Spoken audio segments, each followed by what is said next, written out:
ketika masih ada panas, ketika masih ada nyeri, anggaplah nggak ada nyeri ya, panas saja, berarti masih ada reaksi yang aktif di dalam. Dia ngerasa payudara dia tuh sebelahnya anget gitu katanya. Terus ada benjolan kecil, pas dia cek ke rumah sakit itu katanya kena kista. Tapi ingat bahwa junk food atau fast food itu tidak selamanya sesuatu yang sehat. Halo Sobat Interpot, kembali lagi dengan saya Dias yang akan menemani kamu di program Interpot. Topik kali ini kita akan membahas tentang benjolan yang ada di area payudara, yaitu kanker payudara. Untuk membahasnya lebih lanjut, hari ini kita sudah kedatangan dokter spesialis penyakit dalam, Dr. Kresna Dharma. Halo dokter, apa kabarnya dok? Halo Mbak Dias, selamat sore. Baik kabar saya. Terima kasih nih dok udah datang hadir di acara podcast ini. Ya, terima kasih undangannya. Hari ini kelihatannya topiknya lumayan menarik nih ya. Iya.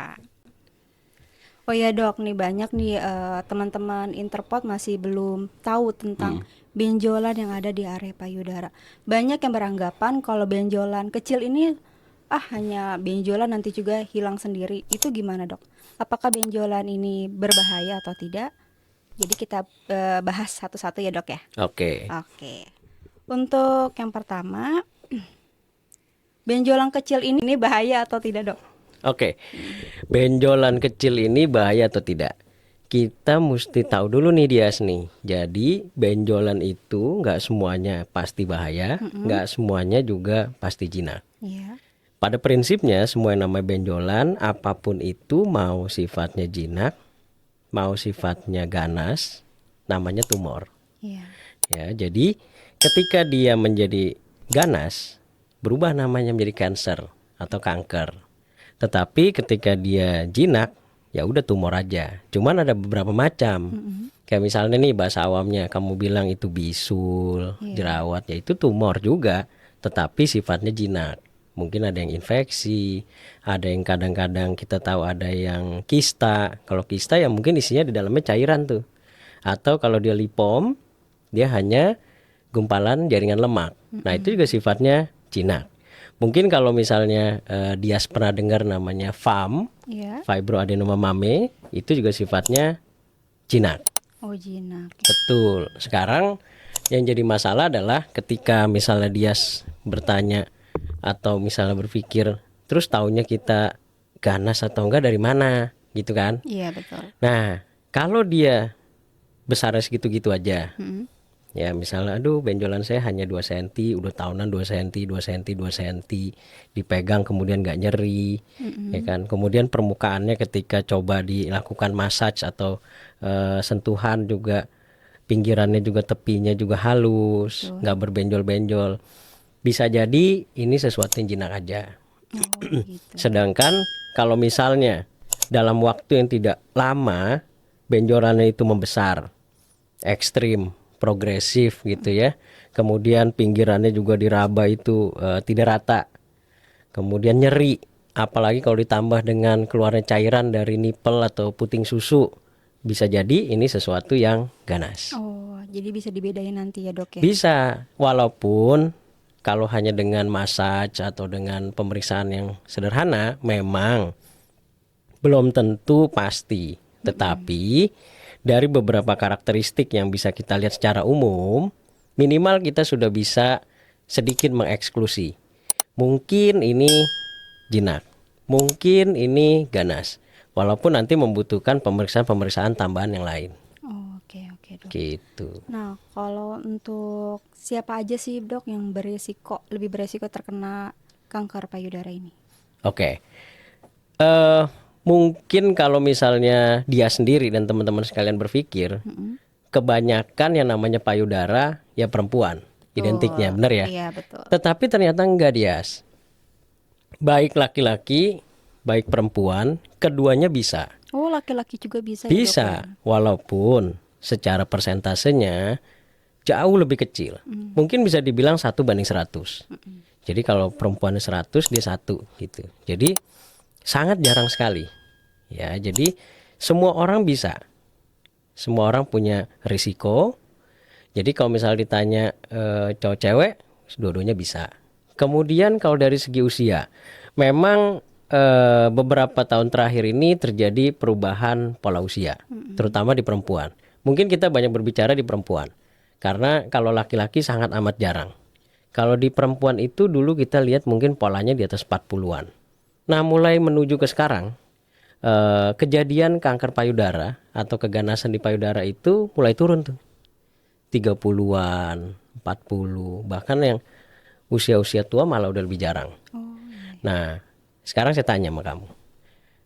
Kira-kira pasien termuda yang pernah saya dapatkan untuk kanker payudara berapa coba? 20? 20 terlalu tua. Oh, terlalu tua. Saya pernah dapat pasien kanker payudara usia 17 tahun. Mudah banget ya, Dok. Sangat muda. Belum lama menstruasi.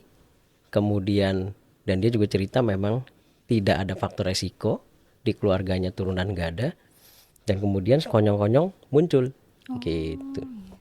Jadi benar-benar bahaya. Ngeri Lumayan banget ya, Dong ya. karena kamu sekarang atau kita semua ya berada di lingkungan kehidupan yang sudah berbeda, yang sudah berkembang dari beberapa puluh tahun yang lalu, dari segi makanan, dari segi lingkungan. Kemudian kamu lihat bagaimana udara kita, kemudian kita terkontak dengan apapun yang kita nggak tahu. Jadi resiko itu sangat besar di sekeliling kita. Sehingga menjadi sebuah alasan bagaimana kanker itu yang tadinya di usia yang lebih lanjut, sekarang itu dia semakin turun. Gitu. Terus kapan sebaiknya untuk seseorang melakukan pengecekan itu, Dok? Oke. Baiknya. Kita berbicara perempuan. Iya. Kalau laki-laki agak risih ya. Setiap mandi dia ngelihat gitu kan nggak enak. Jadi kalau di perempuan biasa setelah dia menstruasi, kita akan meminta atau mengedukasi itu untuk melakukan pemeriksaan namanya sadari. Jadi pemeriksaan sadari ini adalah pemeriksaan payudara secara mandiri. Nanti mungkin Dias pada saat melakukan edukasi bisa nih memberikan gambar-gambarnya, memberikan bagaimana pola pemeriksaan step by stepnya. Jadi pada intinya adalah pemeriksaan sadari ini sangat simpel nih guys. Jadi ketika kita sedang mandi gitu ya, kita menghadap ke arah kaca yang bisa melihat satu badan kita. Dilihat di sana paling simpel adalah kita lihat bentuk payudara. Nomor satu adalah bentuk payudaranya dulu. Bagaimana sebelah kiri dan kanan? Apakah seimbang atau tidak?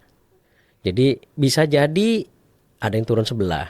Bisa jadi secara kasat mata kita sudah bisa lihat ada yang membesar, ada yang benjolan, ada perubahan warna. Nah itu udah pasti ada yang something wrong tuh. Nah jadi itu paling simpel. Kemudian setelah kita lihat ada perubahan kontur, perubahan ukuran, perubahan bentuk dan sebagainya, mulailah perabaan. Kita lakukan massage secara gentle. Secara gentle itu berarti tidak perlu keras, tetapi kita lakukan secara sirkuler dan merata. Jadi mau dari luar ke dalam boleh, dari dalam ke luar boleh. Jadi daerah luar, kemudian sampai ke arah puting boleh. Itu kita lakukan pijatan secara merata, secara sirkular pelan-pelan. Kiri dan kanan. Dirasakan ada benjolan atau tidak, ada nyeri atau tidak. Terakhir, puting susunya. Biasanya kalau misal pasien-pasien dengan kanker payudara itu bisa saja, tidak selalu ya, ada produksi dari nipple atau dari puting susunya. Jadi biasa kita akan meminta atau menanyakan pernah nggak dilakukan pemijatan di puting susunya, entah keluar nanah, entah keluar darah atau nyeri.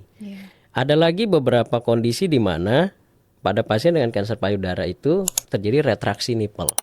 Retraction itu berarti dia ketarik ke dalam. Jadi kan harusnya puting susu itu keluar, tapi ini masuk ke dalam karena tertarik oleh keganasannya atau oleh kansernya. Nah ini adalah hal yang paling simpel nih. Jadi dilakukanlah sadari ini, bisa dilakukan. Kalau ditanya berapa kali frekuensinya, karena ini hal yang murah, hal yang simpel. Semakin sering setiap habis mandi atau sebelum mandi boleh saja, sah saja dikerjakan terus. Karena nggak mengeluarkan apapun, effortnya juga nggak ada, tetapi kegunaannya banyak. Oke.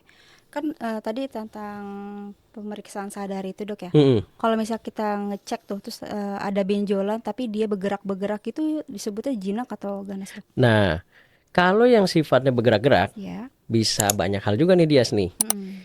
Umumnya kalau dia bisa gerak, kemudian nggak nyeri, kemudian dia pinggirannya juga rata, bisa jadi itu kista. Oh itu Apalagi kista. kalau dia kenyal-kenyal, berarti dia jinak. Oke. Gitu. Ada lagi dia mungkin masih bisa bergerak-gerak tapi nggak terlalu mobile. Bisa jadi dia mungkin jaringan lemak aja. Bisa juga. Nah, jadi sebenarnya untuk membuktikan dia jinak atau ganas, nomor satu biasanya kita lakukan massage supaya tahu. Yang kedua, boleh dilakukan USG. Kita lakukan USG atau ultrasonografi. Ini kita sudah menuju ke imaging nih. Iya betul. Jadi ultrasonografi untuk melihat gambarannya. Gambaran. Karena kita akan nanti melihat di sana bentuknya, konturnya dan sebagainya. Jadi akan kelihatan tuh dia kista atau bukan, dia kemudian sifatnya padat dengan pinggirannya seperti apa dan sebagainya. Nah, kalau mau memastikan lagi bisa naik lagi mamograf atau mamografi. Nah, ini nanti akan lebih kelihatan lagi tuh di dalamnya. Jadi sebenarnya ada step by stepnya tuh Dias. Tapi biasanya kalau dia masih kenyal, kemudian masih nggak nyeri, rata-rata jinak. Berarti kalau kanker itu lebih teksturnya lebih keras kali dok ya? Biasanya padat, keras, permukaannya pun berbeda Dias. Jadi kalau misalnya para wanita kita tahu bahwa harusnya payudara itu sifatnya kenyal. Ya kan? Permukaan kulitnya tuh empuk. Tetapi ketika dia sudah menjadi sebuah yang ganas, itu permukaannya bisa menjadi kasar. Oh. Bahkan ada permukaan yang berubah tuh Dias. Jadi dia seperti jeruk. Makanya disebutnya peony orange. Karena dia punya kulit permukaannya tuh totol-totol kasar, itu seperti kulit jeruk. Kulit jeruk. Betul. Kamu tahu kan kulit jeruk Iya, sunkist tuh? betul. Nah, kayak gitu. Iya. Terjadinya benjolan seperti itu karena apa sih dok? Apakah ada apa namanya pola hidup yang tidak sehat atau dari keluarga atau gimana dok? Ini pola hidup untuk kejadian kanker atau oke. Jadi untuk kejadian keganasan atau kanker banyak sekali faktornya tuh Dias. Kita biasanya membagi kanker payudara itu dalam beberapa subtype. Jadi ada yang sifatnya hormonal, ada yang mutasi pada HER2, ada yang semua-muanya positif, ada yang semua-muanya negatif. Kalau kita berbicara hormonal, Iya. tentunya ada faktor hormonal yang berpengaruh di sana.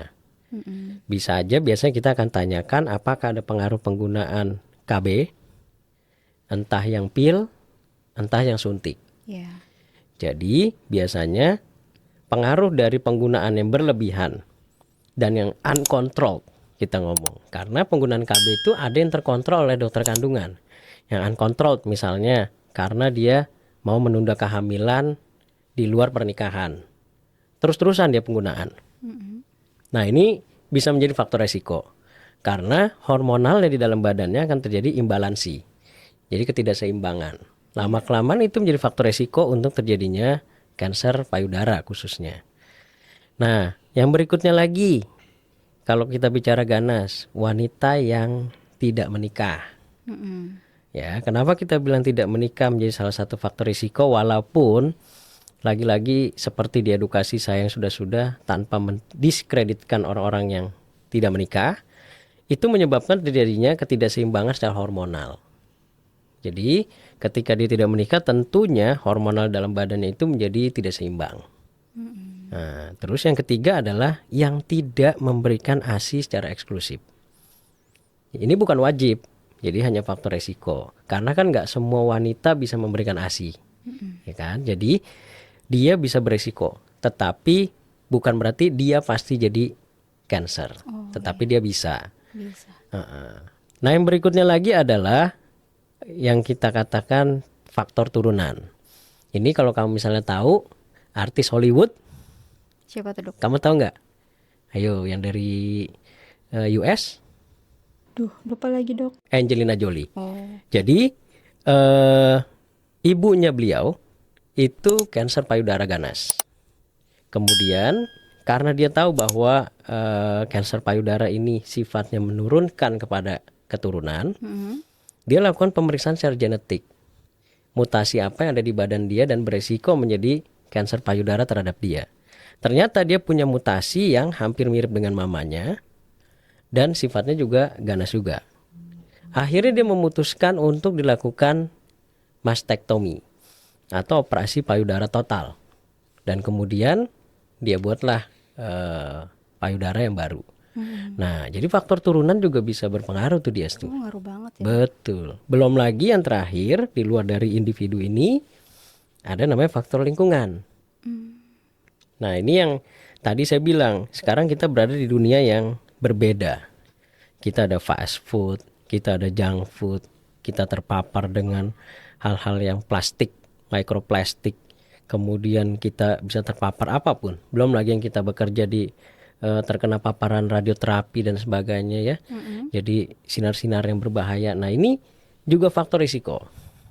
Makanya kenapa sekarang kanker payudara itu semakin muda usianya, itu karena paparan dari banyak hal di luar daripada individunya lebih banyak. Oh iya. Gitu, kurang lebih itu. Oke, dan kalau soal makanan itu lebih terpacu dari makanan apa sih, Dok? Kalau untuk Prinsipnya adalah yang kita selalu bilang fast food, junk food. yang food itu bahaya banget ya, Dok. Betul. Jangan lebih sering-sering ya. Enak sih.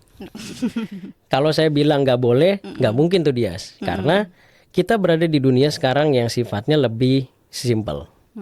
Gen Z lebih mencari sesuatu yang simple. Karena dia selalu berbicara bagaimana saya bekerja, makan sambil berjalan, atau makan sambil bekerja yang paling simple dan gampang.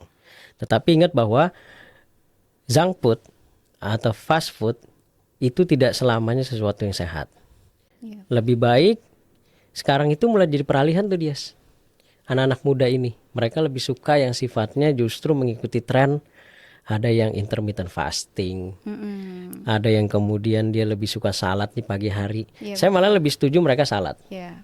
Karena justru orang cancer, mereka selalu saya sarankan perbanyak serat. Lebih perbanyak serat ya, Dok. Betul. Nah, kalau untuk di mana sih, Dok, untuk melakukan deteksi dini untuk payudara ini? Oke, berarti kamu mulai naik dari sadari, sekarang ke sadanis. Ya. Nah, kalau sadanis ini adalah menjaga kesadaran diri untuk masalah Pengecekan. benjolan atau sesuatu di payudara yang sifatnya lebih medis. Ya. Nah, kita melakukan pemeriksaan itu sebenarnya nggak harus langsung semua ke medis. Jadi, kalau kamu udah nemuin sesuatu yang bermasalah, misalnya nih ada pasien yang, aduh kok sepertinya ada benjolan. Kok sepertinya ada sesuatu di permukaan kulitnya yang nggak nyaman. Perubahan seperti jeruk. Kemudian nipelnya ada produksi yang nggak baik. Atau misalnya di ketiaknya nih, karena dia kan penyebaran bisa sampai getah bening di ketiak. Iya. Di ketiaknya ada yang nyeri gitu ya. Itu boleh dia naik ke yang lebih medis. Jadi dia akan mencari ke rumah sakit atau klinik. Biasanya klinik utama tuh menawarkan. Nah, seperti misalnya di beberapa rumah sakit atau klinik utama, kenapa bisa dikerjakan di klinik utama? Karena klinik utama itu kadang-kala ada spesialisnya. Seperti di Intermedica tuh, setahu saya dia ada spesialisnya. Jadi mereka minimal sudah bisa melakukan screening. Iya. Dilakukanlah USG untuk melihat apa yang terjadi pada payudaranya. Apakah ada kepadatan ataukah sifatnya cair di dalam, permukaannya seperti apa dan sebagainya. Nanti bisa dilanjutkan misalnya lakukan mamografi. Apabila misalnya ada, boleh tuh lanjut lagi yang lain-lain. Jadi prinsipnya adalah kamu naik ke yang sifatnya medis itu setelah ada sesuatu dulu. Pertanyaannya, boleh nggak sih kita loncat langsung ke yang medis? Boleh-boleh aja gitu ya, nggak ada masalah. Misalnya, saya udah punya faktor risiko yang sangat kencang gitu ya. Nenek saya iya, ibu saya iya, tante saya iya, hampir semuanya kena gitu ya, sampai ke saudara kandungnya, boleh aja. Oh, boleh. Itu sah-sah aja. Misalnya setahun, 2 tahun sekali saya melakukan USG dan sebagainya. Kalau memang mampu dan bisa dikerjakan, silakan. Oh, oke. Nah, mengapa sih dok kita penting banget untuk mengecek pengecekan kanker payudara ini? Karena satu, payudara atau kanker payudara itu adalah kalau di luar mungkin nggak menjadi nomor satu, Mm-mm. dia nomor kedua atau ketiga. Tetapi di Indonesia ini nomor satu. Oh, tinggi Jadi kita banget juara ya. satu nih. Jadi itu makanya harus menjadi concern bagi kita bahwa kanker payudara itu sangat besar kejadiannya di kita dan enggak menutup kemungkinan bahwa ketika kita telat penyebarannya itu sangat cepat sekali untuk beberapa subtype. Jadi ketika kita ketahui dari awal dari diketahui ada gejala itu masih stadiumnya masih rendah, tentu angka harapan kebaikannya dan angka harapan hidupnya jauh lebih baik. Karena kita kan ada yang tipe hormon. Hormon dibagi dua lagi, tipe A dan B, luminal A dan B. Kemudian tipe yang HER2-nya positif. Kemudian tipe yang semuanya positif, hormon dan HER2. Kemudian ada tipe yang hormonnya nggak ada, HER2-nya negatif. Jadi semuanya negatif semua tuh. Kalau kita urutkan, yang paling banyak itu sebenarnya tipe hormon. Nah baiknya, tipe hormon ini tingkat kesembuhannya sebenarnya lebih baik daripada yang lain. Seperti yang tadi saya urutin tuh, sebenarnya yang paling jelek adalah tipe yang negatif semua. Nah, tipe yang paling baik itu adalah tipe yang hormon, terutama yang A. Hampir 70% ke atas kita akan menemukan tipe yang hormon sebenarnya tuh Dias. Oh, oke. Jadi kamu bayangkan kalau misalnya kita lebih cepat untuk screening, Mm-mm. lebih cepat untuk mendapatkan sesuatu, apalagi tipe hormon, lebih cepat kita menyembuhkan. Oke, oke. Jadi harus benar-benar dicek ya dok. Banget. Gak boleh lama-lama ya. Jangan dong. Jadi bahaya ya. Iya. Pertanyaan terakhir ya dok. Oke. Bagaimana cara pencegahan kanker payudara dok? Kalau pencegahan langsung mungkin enggak. Mm-mm. Tapi lebih ke bagaimana kita menjaga pola diri kita. Karena ini hubungannya adalah diri kita sendiri dan lingkungan kan. Jadi kalau diri kita sendiri tentu sadarinya jangan lupa. Apalagi kalau kita sudah punya faktor resiko yang banyak Oke. gitu ya. Walaupun hanya satu itu kita udah bisa sebut faktor resiko. Nah sadari jangan lupa karena murah, nggak sulit, Simple, simple, praktis juga ya. praktis. Oke. Nah yang kedua makanan. Makanan. Fast food, junk food. Bukan berarti enggak, boleh, tetapi dengan takaran yang benar. Gitu. Nanti kalau saya bilang nggak boleh, kita nanti bisa di demo. Iya bener-bener. Nah, jadi boleh, tetapi dengan takaran yang benar dan kemudian pola makannya yang baik untuk selanjutnya. Oke. Gitu. Jadi di luar daripada itu sebenarnya ya udah kita nggak bisa berbicara apa-apa karena kan kanker itu mutasi dan kita nggak ada yang pernah tahu. Kapan dia mau keluar, kapan dia mau muncul, kapan dia mau terjadi.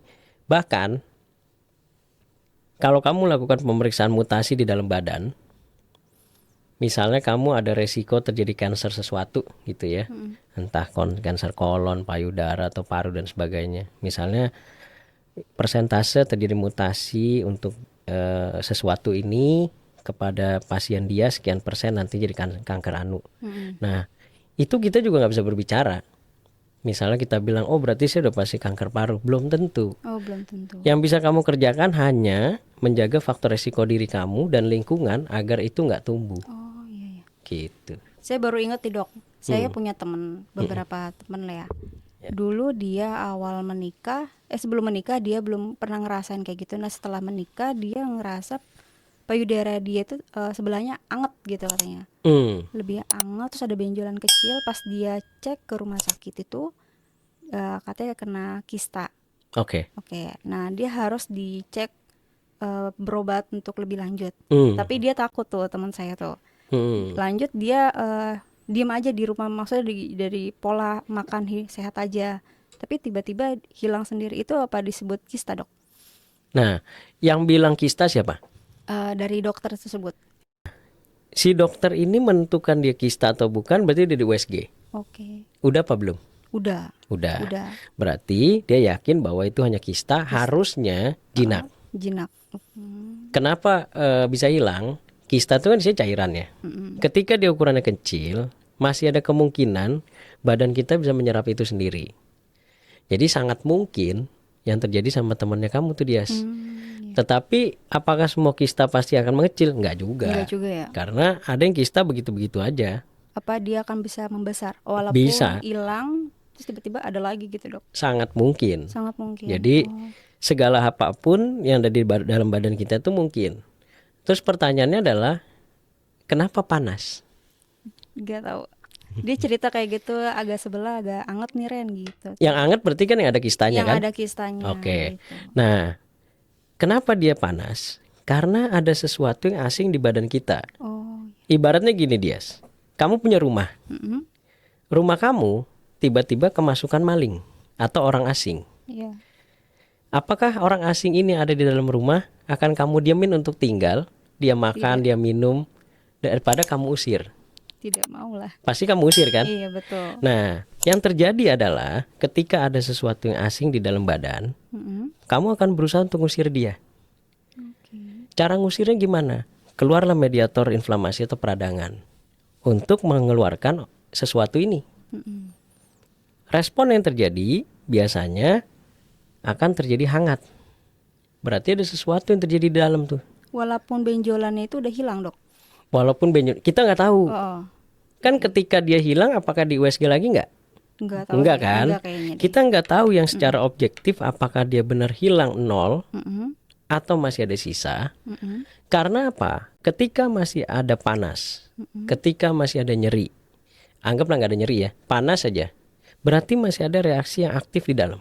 Oh, kan ada reaksi gitu. Betul. Ya. Kayak yang tadi saya kasih perumpamaan. Sekecil apapun pencuri di dalam rumah, nggak mungkin kan kamu bilang, ya udahlah, biarin deh.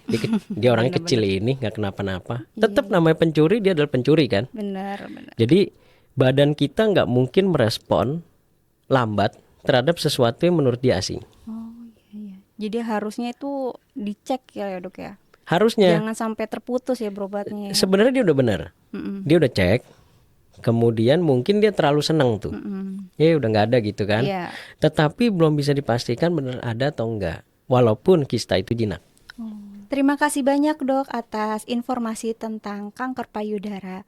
Semoga bermanfaat dan jadi pengingat untuk teman-teman Interpot semuanya dan lebih peduli dengan kesehatan. Harus dong. Iya. Jadi teman-teman sekalian, pahami bahwa kanker payudara itu besar sekali harapannya untuk sembuh ketika kita tahu lebih awal. Screening, pemeriksaan dini sangat efektif untuk menjaga agar kualitas hidup kita jauh lebih baik. Sobat Inter, gimana? Udah paham belum tentang kanker payudara itu apa dan cara pencegahannya seperti apa? Jangan lupa selalu ikutin sosial media Klinik Utama Intermedika. Sampai jumpa di podcast selanjutnya.